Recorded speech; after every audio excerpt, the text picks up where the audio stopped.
So we're in part 4 of our series on controlling emotions. And the main theme of this series is that our emotions are competing for control of our moods, control of our mouths, and control of our actions. And today we're going to be talking about anger. And anger's a big one. In terms of emotion, anger is a massive one because you know that anger competes for control of your mood, don't you? You can feel absolutely fine. Somebody does something and it makes you angry and it ruins your day. The rest of the day, you're feeling absolutely churned up. It affects your mouths, doesn't it? Because when you're angry, don't you say different things? Don't you choose some interesting words when we get angry? And it affects our actions, the things that we do. You know, a classic example of this is road rage, isn't it? You're driving along, and then a perfect stranger, somebody you've no idea who they are, they do something you don't like. They cut you off, or they overtake in an unsafe way, and immediately you're angry. My mood's gone down. And your mouth, you don't keep quiet at that moment, do you?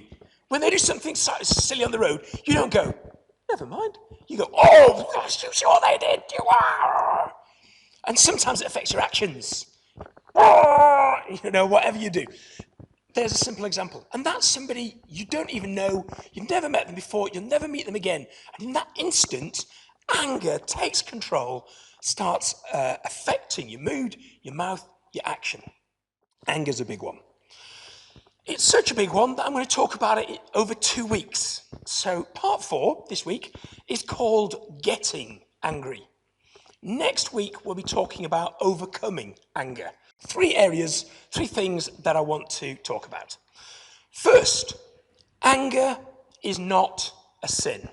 Simply the act of getting angry is not a sin. And by sin, basically we mean something that God tells us is a bad thing to do. Something that falls short of what God wants us to do.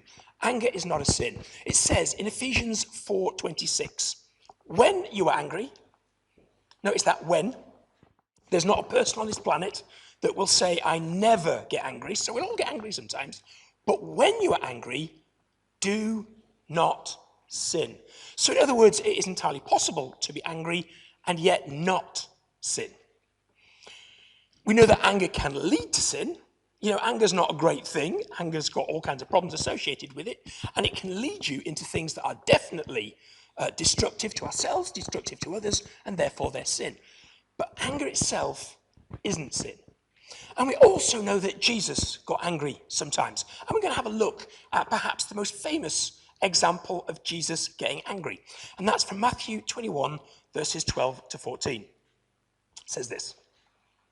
Jesus entered the temple area and drove out all who were buying and selling there. He overturned the tables of the money changers and the benches of those selling doves. It is written, he said to them, my house will be called a house of prayer, but you are making it a den of robbers. The blind and the lame came to him at the temple, and he healed them. Okay, what do we want to say about those verses? Number 1, this is not an excuse to get angry. Sometimes you find somebody who gets angry and they say, well, it doesn't matter. Jesus got angry. If it's good enough for Jesus, it's good enough for me. That's my excuse. This is not an excuse to get angry. Proverbs 29, verse 22 says, an angry person causes trouble. A person with a quick temper sins a lot. This is not an excuse to say, I can be an angry person and it's okay because Jesus got angry. It's important to know that Jesus was not known for his anger. He was not known as an angry person. Yes, we have a couple of instances in Scripture where he either definitely or might have been angry, but he was not known as an angry person. He was not characterized as an angry person. And there's a huge difference. We know, in fact, that Jesus was characterized by his love. And, there's a verse in the Bible, in fact, just occurs to me. 1 Corinthians 13 something. It says, these 3 remain, faith, hope, and charity, or love. Faith, hope, and love. And the greatest of these is love. And yet sometimes you find even Christians who they seem to read it as, and these three remain: faith, hope, and being right. And the greatest of these is being right. And of course, that is not what the scripture says. But sometimes, we get on our high horses and we think, the most important thing is that we're right. And actually, the most important thing is that we communicate love. And Jesus was right, but he was not known as an angry person. He was known as a person of love. We know how difficult it is to be with an angry person. You cannot look at this stuff about Jesus being angry and say, that justifies me having an angry relationship with somebody. It's not God's way. Second thing that I want to talk about is this. Let's look at what made Jesus angry. What got his temper starting to rise? First, let's look at what it was not. It was not what people did to him. Jesus didn't get angry with the way he was treated. So, for example, people disagreed with him. He didn't get angry. People betrayed him. He didn't get angry. People criticized him. He did not get angry. People hated him. He did not get angry. People lied about him. He did not get angry. People persecuted him. He did not get angry. People physically hurt him. They killed him. But all of this with no anger. Wow. Because if I look at that list, I've got to be honest with you, I would get angry about some of that stuff. People start lying about me. People start persecuting me, physically hurting me, betraying me. I get angry about that stuff. Disagree with me by all means. I don't get angry when you disagree with me. Very happy to accept that I could be wrong about stuff. So that's all right. But there's stuff on there that makes anger rise up within me. Not only did Jesus have no anger, he had no grudge. Sometimes we say, I'm not angry, but we hold a grudge. This is not what made Jesus angry. The things that people did to him was not what made him angry. Okay, second thing, this also did not make him angry. You might think it should, but it didn't. The second thing is, he was not angry with sinners, for want of a better word. By sinner, we mean someone who is not doing the right thing, someone who is not, who does things that hurt themselves and hurt others. They fall short of what God says is the best way to live life. That, by definition, is sin. And, thanks, Rhoda. And we think sometimes that Jesus gets angry with sinners, but actually, he didn't. In fact, he wanted to help them. When he found someone, and that person was in sin, his reaction was not to be angry with them. His reaction was to help them. Classic example. There's the woman caught in adultery. So she's married. She's found sleeping with somebody that she was not married to. Under the law, they both should have been caught, but for some reason they only brought the woman. And Jesus finds her. And the plan from everybody else was to kill this woman for her sin. But Jesus says, no way. And Jesus rescues her. And we as Christians can sometimes be angry about people's sin, but actually, Jesus says it's the opposite way around. You don't get angry with people's sin, you help people who are in sin. So what did make him angry? He was angry when people were mistreated. He wasn't angry when people did things to him, but he was angry when people did things to others. That did make him angry. He was angry at the temple because the place where people came to meet God became a place of greed, hypocrisy, and abuse. What was going on in there, with it being turned into a market, with it being a place of exploitation, that made him angry. It made him angry when the people who were supposed to help were more of a problem. And there's that thing where he identifies the Pharisees, the scribes, who are supposed to be the very ones, the religious people who are supposed to be helping. And instead of helping, they were actually being more of a burden than a help. He was angry when religious leaders said it was the wrong day to heal. Jesus heals somebody, rescues somebody, saves somebody. And they said, I don't think you should be doing that today, Jesus. Not, oh, fantastic, wonderful, we're seeing amazing things happen. No, I think the letter of the law is more important, Jesus. I think you need to look at what day you do things on. He was angry when people were hurting. That's what got Jesus. Not what they did to him, but when he saw someone hurting somebody else, he was angered that that should be going on. Third and final thing that I want to talk about today is, so how did Jesus respond in that situation? So he's become angry. He's angry with something that's going on. In this case, he's angry that people are being exploited. They're coming into the temple. They want to worship God. It's a market. They're told to sacrifice is a good thing. So people are selling stuff. But it's a bit like when you go into a motorway service station and everything's twice the price. Or you go into an attraction, you go into a theme park or something like that, and you think, oh, I'll just get a little bottle of water. That'll be £2, please. It's like, what? Why? Because we're exploiting you, because you can't go anywhere else. That's what was happening in the temple. They were selling things, changing money for extortionate amounts. So all this stuff is going on. How does Jesus respond to this setting? He flipped tables and chairs. He did not flip people. Okay, so in other words, he didn't attack people. It does say in the John version that he gets a whip. It doesn't necessarily say he hit anybody with it.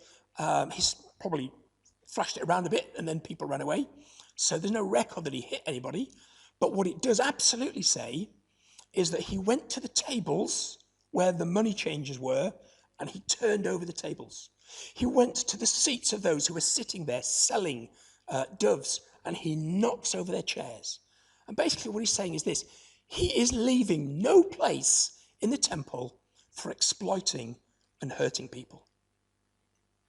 He literally turns the tables on the situation. He says, this place that we have here, what is supposed to be happening here, I am not going to allow this to continue. I am not going to make a space for this to happen.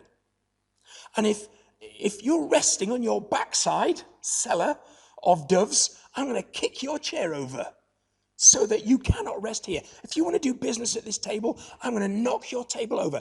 There is no acceptable place for exploitation and injustice in the temple of God, Jesus was saying. And we need to recognize that there are things that have absolutely no place in us, in church, in society. I mean, obvious stuff, racism. We talk about it every now and again because it's so important. It's one of our kind of priorities when we start saying what there should not be. Is any form of prejudice is unacceptable. There should be no place for it in us, in church, or in society. Not injustice, not hatred, not lying, not cheating, not stealing. There should be no place for this stuff in politics. There should be no stuff for this place in any institution.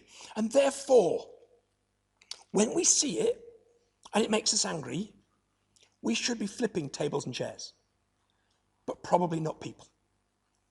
We should be making it so it cannot remain, so there is no space for it in us. There is no space for it in church, in society, in politics, in sport, whatever system, whatever area you're talking about. We need to take a stand and, or as far as we're able, prevent there from being a resting place. If someone's comfortable talking about racism, we need to call him out on it. So it's no longer comfortable talking about racism. You don't flip the person, you don't hit the person, you don't attack the person, you don't swear at the person, but you do call it out. You do make it so that person is not comfortable to talk about racism. You say, I don't want to hear you saying stuff like that. So that's one response of Jesus when he was angry. He also turned it into something positive. He didn't just leave it as the negative thing. The reason that I added the extra verse when I was reading it is it said that he healed people in the temple. It says, then the lame and the blind came to him in the temple and he healed them. It also says in the Luke version of the story, chapter 19, verse 47, that he began teaching in the temple. You see, this space had become a space of abuse and hypocrisy and greed, and he cleared out that space and made it a place of healing, a place of learning, a place of transformation. He didn't just go negative, but he did the positive thing as well. Now, I want you to understand that we all have issues that we feel strongly about. And if I got you all to make a list, and don't worry, I'm not going to do it, but if I did get everyone here to make a list of what are the issues that get you angry, that you think should be sorted out, I suspect there'd be a couple that we had in common. But I suspect that there are some others that would be unique to individuals. And I've been in a situation, and I like animals. I think animals, you shouldn't be cruel to animals and all that sort of thing. But I made a decision some time ago that I don't give money to animal charities. Now, you may agree with me, you may disagree with me, you may give loads of money to animal charities, and I'm not saying you're wrong to do so. That's the exact opposite of my point. My point is, I'm just telling you what I feel strongly about.